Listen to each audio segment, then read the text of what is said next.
The legs start us off. Scale of 1 to 10. How impressed are you with the Spurs' performance last night? I give them an 8.5. 8.5. People might jump on this and say it's got to be a 10. They were so impressive. But if you give them a 10, then you're saying to me, you're saying they can't be better. And they can be better. Tony Parker had one field goal in the game. They played a team that just came off a 7-game series that mentally now has to shift gears to play one of the best teams in the league in their building. It's been sitting waiting on you.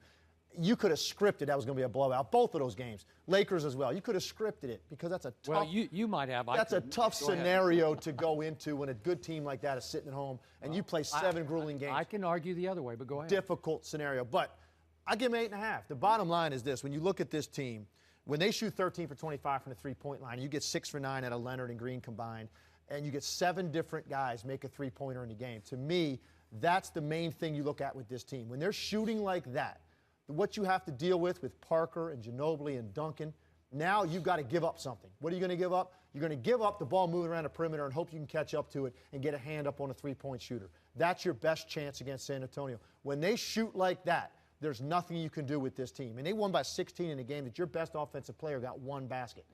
That's pretty darn impressive. But to me, 9, 10s, now you're starting to say, well, that's as good as they can play. I think they can be even better, as impressive as they've been to this point in the playoffs. You still like your Thunder over my Spurs? I still like the Thunder over your Spurs. Even though... Clearly the 2 best teams in the NBA. In the NBA? Clearly. That's Bosh or no Bosh? No Bosh. Okay. Clearly. But if Bosh returns... I still think they're the 2 best teams in the NBA, really? But not as clearly. It gets a little more muddled. The Heat could have used that line beyond the arc. Gets more muddled. 1 for 22. Yeah, 1 for 22 in 2 games? Wow. 8.5. What do you give them? You know, I wasn't that impressed. I'm being honest about it. I'm not being sarcastic. I was about a 5 because I think this team is really good, and it can be much better than it was last night. Little rust to start with. I was shocked that Chris Paul and little Eric Bledsoe did a number on Tony Parker. And his knee buckled late in the game, and it bothered me a little bit, and they poo-pooed it, said it was no big deal, but he didn't look right at the end of the game to me. He wasn't getting to the basket. He wasn't quite getting in the lane with that quicksilver quickness that we usually see. 1 for 9. And yet, they did a pretty good number on Chris Paul, 3 for 13. Tony did have 11 assists.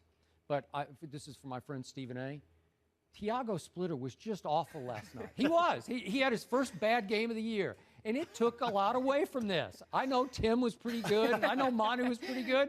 But listen, Tiago was just out of it, man. I mean, they should have just sent him home. I don't know what the problem was. You know the thing that's scary about this team right now? If you took a tape from Tim Duncan last night and just popped a highlight of all his plays and put it in a TV, and on this side you put in a TV from 07 of Tim Duncan, I don't think there's a discernible difference. Well, if you go to 07, I mean, I think he looked a little better last night than in even 07. He probably did. My point being, last year, going into the playoffs, he was playing on one leg. Yeah. He was a 10-6 guy. Couldn't score on single coverage. Couldn't run the floor. Gave you really no presence defensively because he couldn't move. He looks like the guy that won championships for that organization. And when you combine that with that depth and all that three-point shooting, and as well as Parker's been this year, this team is a special team. There's no question about it. Well, for my friend Stephen A., the reason I picked the Spurs before the season was, number 1, Tim Duncan got healthy and for the first time in a long time got in shape. This guy's in shape. Despite that, you're still not impressed. Stephen A., what do you give them on a scale of 1 to 10? Well, forgive me. I'm still trying to recover from the fact that they were less than flawless because of Tiago Splitter. I mean, I'm just trying to recover from that. But let me say that they've been, I'd give them about a 9. I know they could be a little better, but they were pretty close to flawless for me from the standpoint that, you know, when you look at what Tony Parker didn't do, when you look at how Tiago didn't play, it just, you almost ignored that because of Tim. For me, it was the active bodies that I saw, you know, just running around all over the place for the San Antonio Spurs. It was Leonard, it was Green, it was Butler. I mean, all of these guys, you just saw bodies just flying all over the place. They were coming out of nowhere. They were like piranhas, for crying out loud.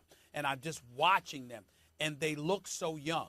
And what comes to my mind is the greatness of Greg Popovich as a coach. Because all year long, while he was much maligned by Skip Bayless and others about benching guys and sitting them down and all of this other stuff, clearly he knew what he was doing because he has them ready at the appropriate time to do what they're supposed to do. I'm still going with OKC, but I grow increasingly less and less comfortable with voting against the San Antonio Spurs or betting against the San Antonio Spurs because they look lethal. They really, really do. And Tim Duncan, with those guys flying all over the place, he's able to stay and clog up the middle. You, Chris Paul, you were affected by that. You couldn't go to the hole with the degree of ease that you once did. Eric Bledsoe, same thing. Mo Williams, same thing, even though he's usually behind the three-point line. You look at a lot of these guys, a layup wasn't a sure thing. A dunk certainly wasn't. And I think the Clippers could learn something from it by having DeAndre Jordan try to play that same role defensively as Tim Duncan is playing. But Tim Duncan's basketball IQ is just off the charts, and he is so long and he's so non-assuming that a lot of times you blink, you might think that you've gotten by him or that you could, and he ends up being right where he's supposed to be when he is supposed to be there, and it serves a role in disrupting significantly the things that the Clippers want to do. So I got to give them a lot of credit. They're playing within themselves, and everybody knows their job, and I think that's the greatest part of it. So, Stephen A., bottom line, you've got still Thunder over Spurs in what, 9 games? It'll take about 9? Whatever. He's got jokes for days, people. We will leave it right there while you're still ahead. Too bad they ain't funny. Too bad they're not funny.